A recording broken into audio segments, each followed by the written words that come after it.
at some point, you've likely come across the Bruce Lee quote, "I fear not the man who has practiced 10,000 kicks once, but I fear the man who has practiced one kick 10,000 times."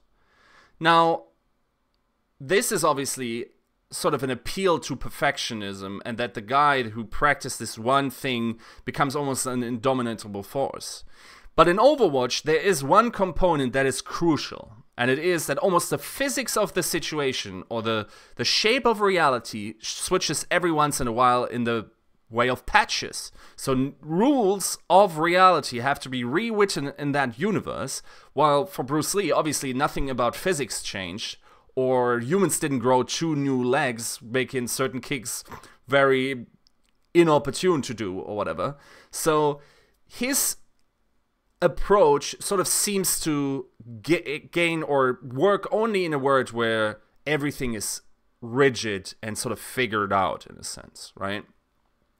Now, I thought this would be an interesting situation to relate to Overwatch because we have the reality of patches and how that sort of works it out with certain teams. And I will say I picked 2 teams who I think are fairly far apart on the spectrum of pragmatism versus perfectionism, because I don't necessarily think you can absolutely like point to one team to say they only went after perfectionism and this team only went after pragmatism. I think that would be needlessly simplistic and shouldn't be used as such. But I will say that, for instance, NYXL always seemed to be a team, to me, that looked after the perfect Overwatch kind, that tried to sort of get it all right and have this superior execution and everything in that one strategy. Now, with Fusion, it is sort of different, and yes, it is also probably unfair to say that they didn't at all go for some sort of perfectionist idea, but they certainly also had to like sort of move with the punches this season, because they had some volatility in their situation, right? With, for instance, Sado not being able to play so long into the season. So let's break it down. Okay, so a pragmatic team in this, for instance, one of those would be Fusion, likes volatility and uncertainty. So how is that created in Overwatch? Well, one thing is certainly patches and imposed meta changes that make certain comps less than ideal, but switch it towards a different meta, and therefore require some adaptation in some form, sometimes radical ones. And in these scenarios, this is where the pragmatic team thrives. It thrives in chaos. It grows from it. There is a term for this coined by the philosopher slash flaneur Nassim Taleb, who called it in his book, and then the book is called like that as well, anti-fragile, the things that gain from chaos. So it's the opposite of fragile. It's not that something breaks under pressure, it is that it gains from pressure. And that is also in context of everything else. So something that gains from chaos has to have certain things. For once, it leads to have a lot of redundancy. And Taleb in his book brings up, for instance, the human body that has a lot of redundancy. We have 2 kidneys, for instance, right? We have 2 lungs, and certain scenarios do require that redundancy of organs in order to survive. And that is one of the mechanisms why certain animals or the human race was able to live this long, because environments are sometimes so volatile and so unpredictable that you need more than you minimally need in order to survive, and everything that doesn't have that simply dies, and sort of you take its place simply by being anti-fragile in this situation. So what does that mean? What is a lot of redundancy in Overwatch? Well, certainly it is having a lot of players that can play off picks, or that can slot into certain meta positions and then change, and you can change the makeup of the team. For instance, like we've seen with Snillo, who came in out of nowhere and was able to perform very well in his role, right? and that then allowed to stick Carpe onto Widowmaker, right? Redundancy in that regard. It doesn't have to be redundancy to the fullest, and I think here also Valiant has to be named because they were the team with the 12 players. They didn't make much use of it though, but that is possibly the case of sort of like a relatively low amount of volatility in Season 1, even though it's crazy to say. But for most of Season 1, dive was a legitimate strategy, right? And only then in Stage 4 was all of those notions phased out, and suddenly Brigitte's meta came and sort of gave alternatives, right? And there the chaos came into the equation. Now, what they also need, or what a pragmatic team also needs to have, is an unrestrained coaching staff, meaning that they don't adhere to these perfect notions of what Overwatch should look like, what should be played like, but that sort of, you know, take what is given to them, play their hand more so than playing their ideal, and try to figure out these situations also accordingly to the strength they themselves have. The pragmatic team takes what they have, so the team, the makeup of it, and does the best with it, while not necessarily trying to build the team based on notions that they ultimately seek. They sort of want to be anti-fragile in that regard, and while everyone is beaten down, here comes the team that doesn't take as much of a beating and grows from it in comparison. So, one of the unorthodox things that Fusion certainly did over the season was they had some really offbeat strategies where, or rather tactics I would almost call it, where, for instance, against London Spitfire in these stage semi-finals, I think it was, where they were, I believe it was on Route 66, and they get a first pick, or they conceded a first pick, and London is already setting up again, and then suddenly, while then London in the rotation gives up space, they re-engage with 5 people, and based on the better usage then of the space, because once again the London players were in rotation and obviously like dumbfounded at this move, they lose the fight because nobody would have anticipated this happening, right? And this kept happening over the season, the game. They create chaos, and if you can't sort of thrive in chaos, they will simply pull you down, and they will be there with their anti-fragility, and they will beat you, right? Now, also, pragmatic approaches were sort of forced upon Fusion, because they had Sado sitting out for 3 stages, obviously for the boosting allegations, and they had to make do with Fraggy.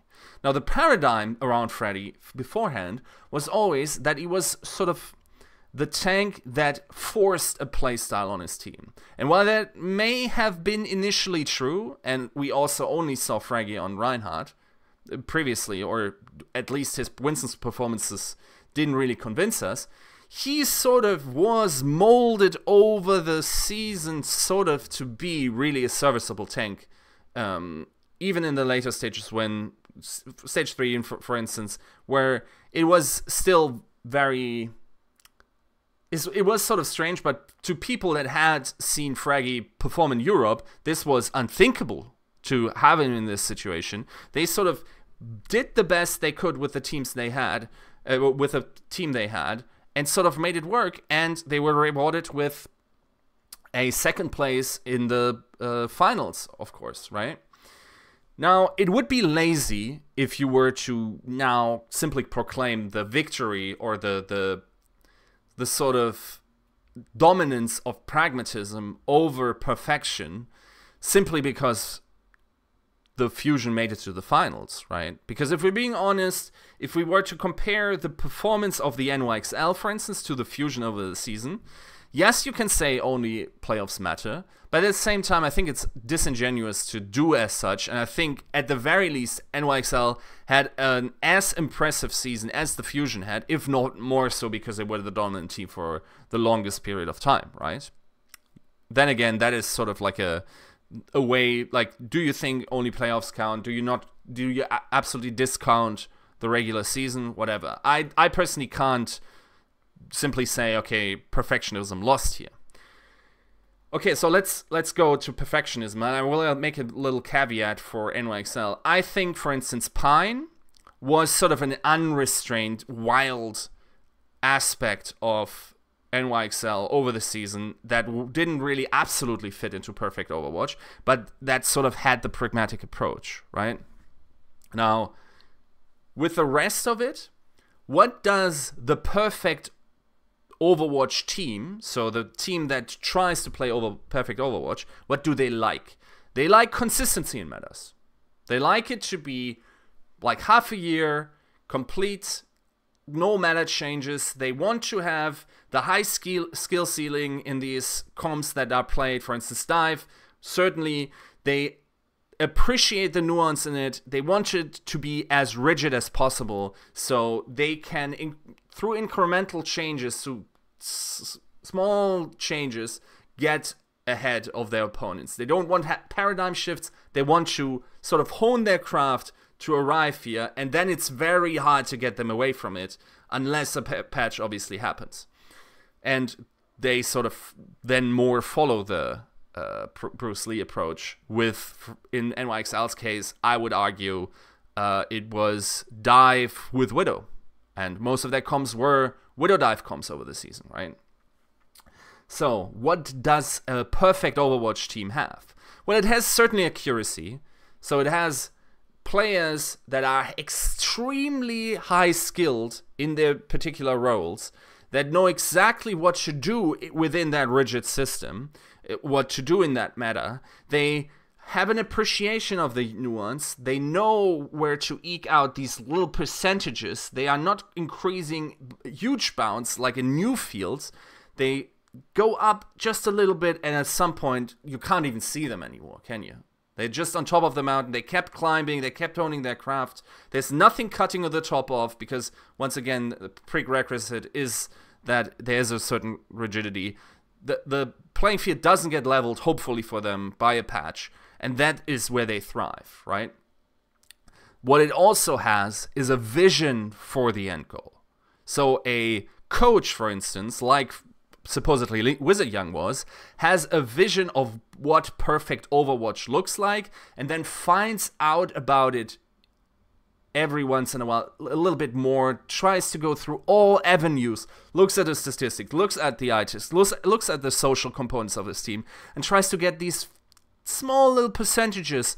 And if you just increase 1% every day over a year, you will, at the end of the year, be 37 times better than when you started. And this is from the book Atomic Habits, by the way, that recently came out. Now, that is their desired style. And when it works, it is beautiful. It is actually the closest thing that we have in Overwatch to art forms, right? It looks so from another dimension when it works that it's really hard to topple someone. And this is also something that, unless the system changes, so unless the patch drops, there is permanence in that victory, in their achievements. It's very hard to get them off, right? Because that's another thing that we learned from Atomic Habits, is that if you go up slowly, it is very hard to just drop off immediately. Something radical has to happen, which it did in the case of patches, right? Now, there's a certain finesse that the players also have. Once again, these are all alleys where this team could sort of, get these small percentages out. They like protecting the bomb of the team, for instance. I think that's actually a component of a perfect team, is that they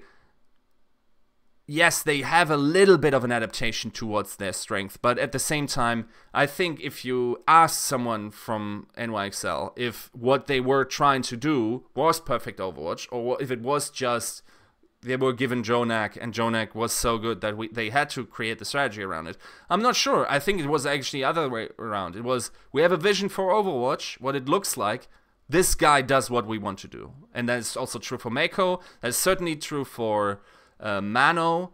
So then system players like Sabiolbi, for instance, this is they almost went for the beauty for the entire canvas, and they had that vision before the season sort of started, and then they also had the sort of fortunate situation that most of the season the meta had some sort of rigidity until it didn't, and then we saw the drop-off, obviously.